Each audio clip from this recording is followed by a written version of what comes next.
Buenos días, hermanos, bendiciones a todos, Dios les guarde, Dios les bendiga, que la gracia, el favor de Dios esté con ustedes, con su vida, con su hogar, su familia, su trabajo. Yo creo que debemos dar gracias a Dios porque hemos comido, hemos dormido, tenemos un techo, ha llovido y no nos ha pasado nada malo. Eh, y seguimos en medio de estas circunstancias que uno no sabe qué pueda pasar. Mm, Relativamente muy bien, ¿no? Relativamente, porque para muchos es un desastre todo esto, pero para muchos de nosotros es una bendición.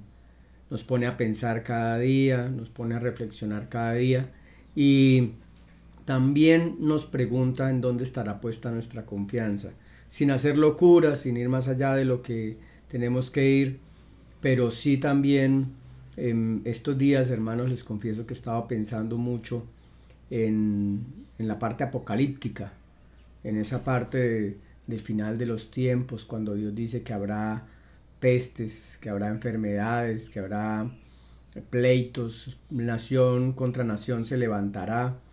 Y eso es lo que estamos viendo, ¿no?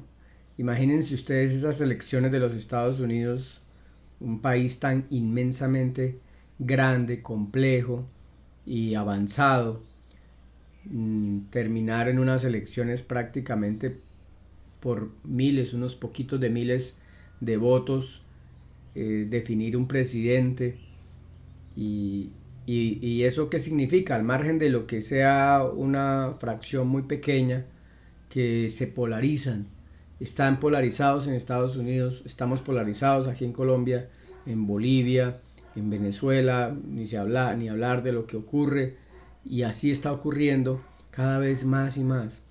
Y solo eso lo podemos entender nosotros, los hijos de Dios, que estudiamos la palabra, que vamos conociendo las escrituras, como en ese mapa de Dios que estableció que las cosas así fueran desde hace miles de años, están sucediendo.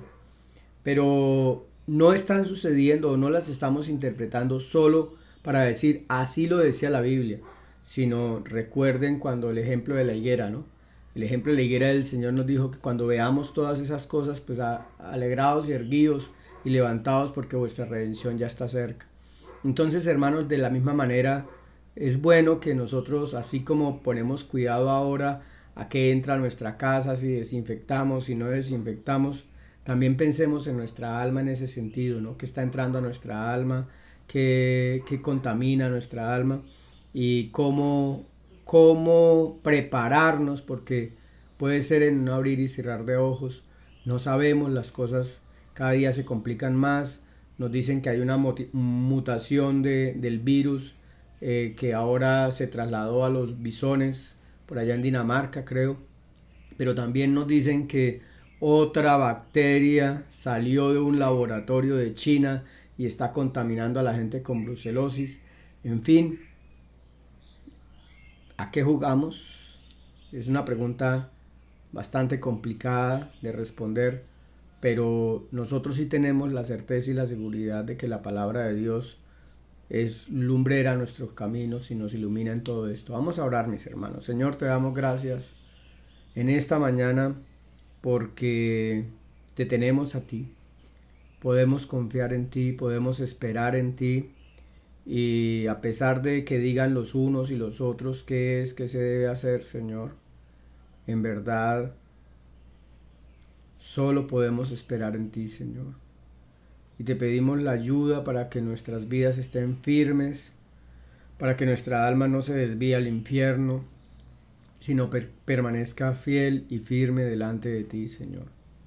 En una fe genuina, en una fe verdadera, en una entrega a ti, Señor, y disponernos para que tú nos ayudes y también nosotros hagamos lo que tú quieres que debemos hacer. Te pido por todos y cada uno de los hermanos, Señor, por la administración municipal, nuestro alcalde, su esposa, todo su equipo de trabajo, la policía, el hospital, por los abuelitos del asilo, los colegios, los rectores, coordinadores, profesores, toda la gente que trabaja. Señor, te pedimos para que guardes a nuestro municipio, lo protejas, Señor, cada vez más. Y te damos gracias porque lo has protegido, Señor, a pesar de ser un municipio que está sobre la vía central, Padre, tú nos has guardado y nos has protegido. Te pedimos, Señor, que donde quiera que estén los hermanos que se conectan también allí, Señor, estén guardados, protegidos por el poder de tu nombre. Clamamos, Señor, por la salud del pastor Luis José, su esposa, Jonathan, Señor, para que sea restablecido, Señor, completamente en el nombre de Jesús. Amén y amén. Bueno, mis hermanos, vamos a hablar hoy de algo muy interesante en torno a cómo oír la voz de Dios. Y hoy vamos a empezar hablando de que Dios nos habla también por medio de otras personas. Dios nos habla por medio de otras personas. Dice el proverbio el Salmo 37, verso 30 al verso 31. Los justos ofrecen buenos consejos, enseñan a diferenciar entre lo bueno y lo malo. Han hecho suya la ley de Dios, por eso nunca resbalarán de su camino. Entonces nos muestra la palabra que efectivamente Dios colocó personas para darnos consejos. Dios nos puede hablar por medio de otras personas. Pero tengamos cuidado con esto también, mis hermanos, porque nosotros siempre nos pasa como la corriente eléctrica. La corriente eléctrica siempre escoge el camino más fácil. Cuando ustedes ven que un rayo cae y forma esas curvitas así como unas ramas, la corriente está escogiendo el camino más rápido, el camino más fácil, el que menos oposición tenga. Como Caperucita Roja, ¿no? Caperucita Roja prefirió el camino que el lobo le dijo y no el que la abuelita le dijo, o la mamá le dijo, perdón, que la mamá le dijo. Entonces tenemos esa tendencia, lo más rápido, lo más acelerado, lo flash, y ahí es donde nosotros podemos caer siempre en esa condición de no ir a Dios primero e ir a los hombres al consejo de los hombres.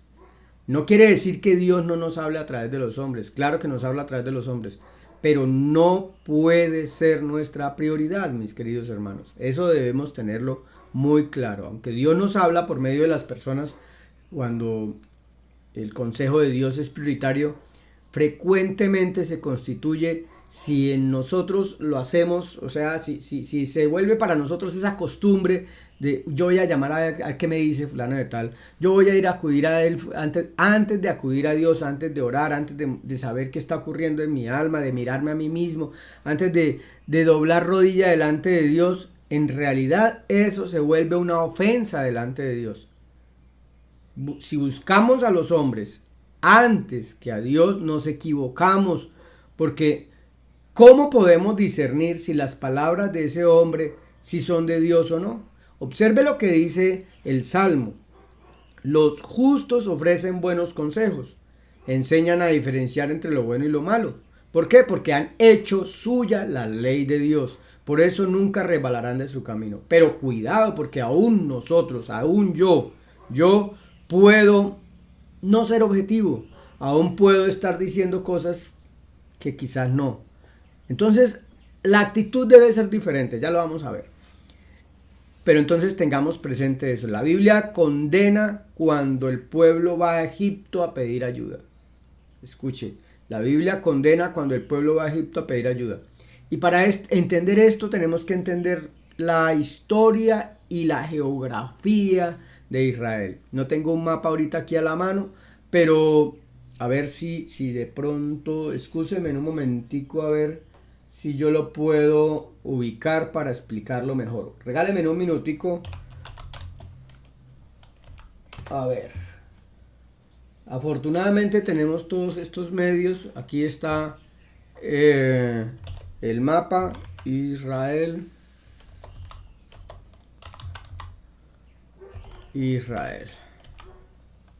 Listo. Entonces, para poder entender esto, yo quisiera que ustedes vieran este mapa. Observen, aquí está Israel, esta franjita pequeñita es Israel, aquí está Egipto y aquí está todos los reinos de la Mesopotamia, aquí en esta parte.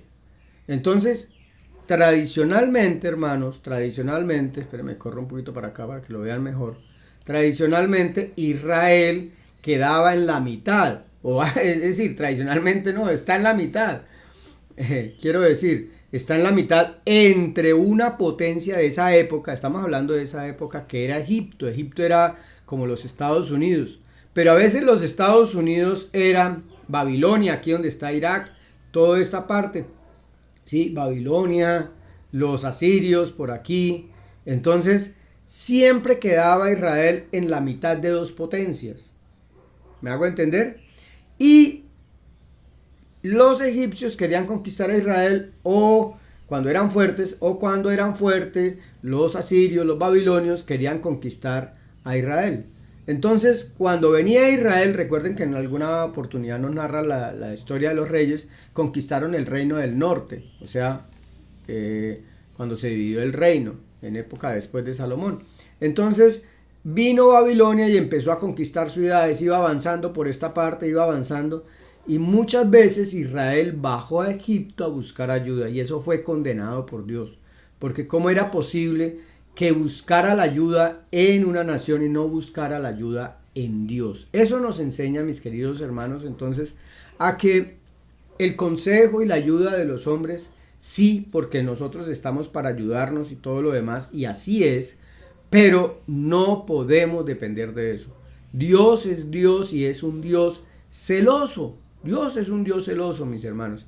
Dice la escritura en Santiago, capítulo 4, versos 5 al verso 6. ¿O pensáis que la escritura dice en vano, el Espíritu que Él ha hecho morar en nosotros nos anhela celosamente? Pero Él da mayor gracia, por eso dice, Dios resiste a los soberbios y da gracia a los humildes. ¿Y soberbio qué es? Es una persona orgullosa. No pensemos que soberbio es una persona malgeniada, como culturalmente aceptamos nosotros aquí en Santander. No, soberbio es una persona que no acepta, que no hágase allá, yo más bien aquí, a mí no me enseñen, etc. Entonces Dios es un Dios celoso. También nos lo recuerda en Deuteronomio 4:24, dice, porque Jehová tu Dios es fuego consumidor, Dios celoso. Dios celoso. Y también nos lo recuerda en Éxodo 20 y en muchas otras partes que Dios es un Dios celoso. Entonces, ¿cómo así que usted teniéndome a mí va a pedirle ayuda a otro? Usted no está creyendo en mi poder, usted no está creyendo en mí. Y fíjense que eso, de esos atributos de Dios que hemos hablado, nos enseñan a conocer a Dios y nos enseñan que si en realidad nosotros creemos en la verdad y esa realidad nuestra es que Dios es el Dios todopoderoso y que fuera de Él no hay otro, entonces, ¿dónde está nuestra confianza? ¿Dónde está nuestra fidelidad a ese Dios que es soberano, todopoderoso, que es inmutable, que no depende de nadie, que conoce todo, que puede todo, que sabe todo, ¿cierto?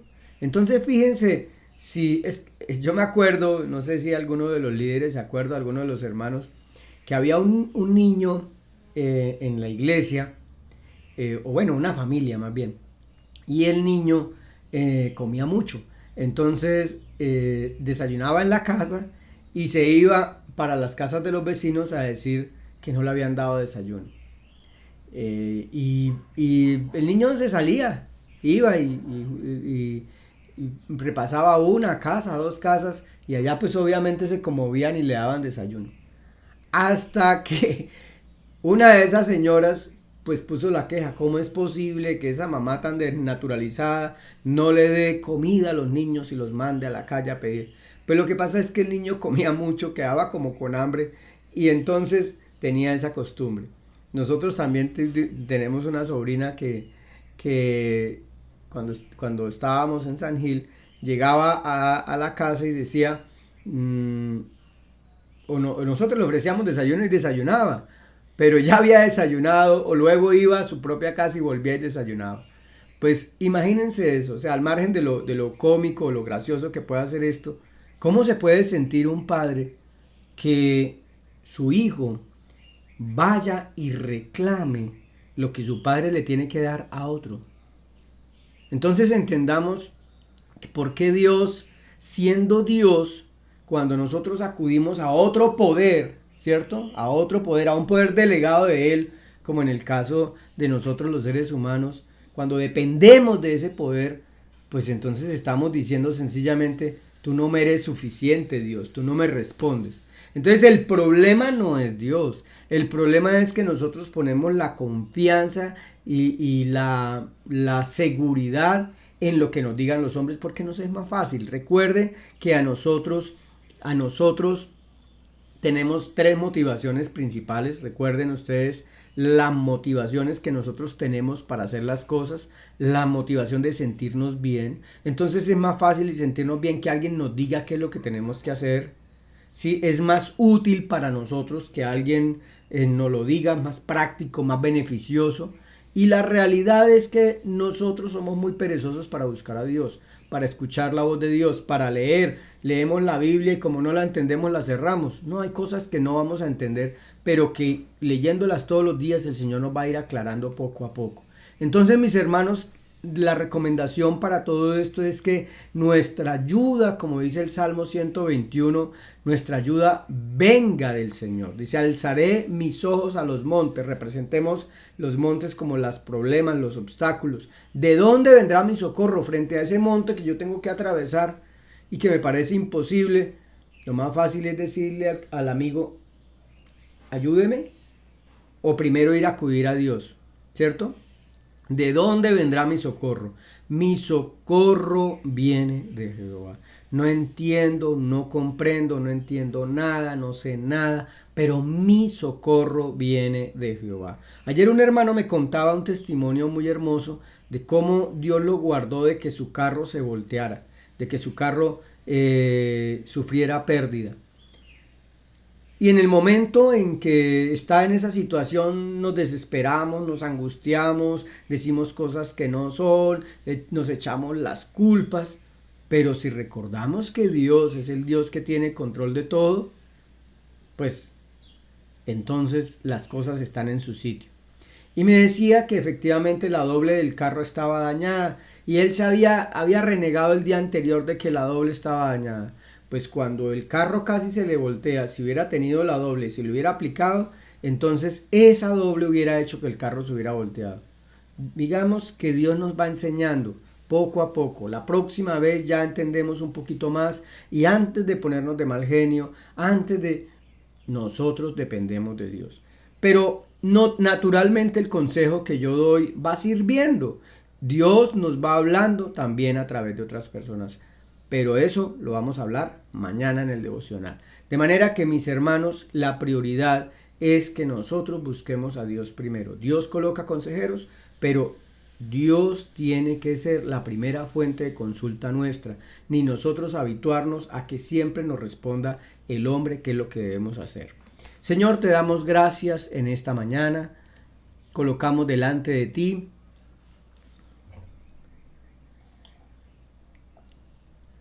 nuestra vida, Señor, y te pedimos que tú nos ayudes, Señor. Derrama sobre nosotros tu amor, tu bondad y permítenos, Señor, crecer cada día en esa seguridad en ti, en esa obediencia a ti, en esa entrega a ti, para ver cosas maravillosas, para ver cosas sobrenaturales, Señor. Ayúdanos a no depender de los hombres como primera instancia. Sabemos que tú nos colocaste allí, Señor, pero nuestra fuente primaria de información del cielo eres tú, Señor, es tu palabra. Y si nosotros no nos esforzamos en buscar tu palabra, en leer tu palabra, en estudiar tu palabra, no podremos discernir si lo que nos dicen los unos o los otros viene de ti. Pero más allá de todo eso, Señor, necesitamos el poder de tu Santo Espíritu que nos mueva, que nos guíe, que nos ayude, Señor. Sin Él, nada podemos hacer. Ayúdanos, Señor, en el nombre de tu amado Hijo Jesús, dueño y Señor de todo el mundo, de todo poder y de toda autoridad, porque así te plació, Padre, coronarlo de todo poder y toda autoridad, y nosotros lo alabamos, lo bendecimos y le damos honra y gloria. Gracias, Padre, por tu amor y tu misericordia. Guarda a todos los hermanos que tienen que pueden tener COVID, a todos los que están enfermos, a los que necesitan provisión, Señor. Ayúdanos, Señor, con esta pandemia. Y gracias, Señor, por darnos también el aliento y la buena noticia de que ya puede haber una vacuna 90% eficiente. En el nombre de tu Hijo Jesús, amén y amén. Bueno, mis hermanos, un abrazo para todos. Dios les bendiga, Dios les guarde. Que sigamos allí creciendo en la bondad de Dios, en esa misericordia de Dios. Y recuerden, si queremos las cosas en orden, primero debe ser nuestro Dios la fuente de consulta. No estamos acostumbrados, ¿verdad? Pero tenemos que someter nuestra carne y esperar cosas maravillosas de Dios. Un abrazo para todos, Dios les bendiga, feliz día, Dios les guarde. Chao, chao.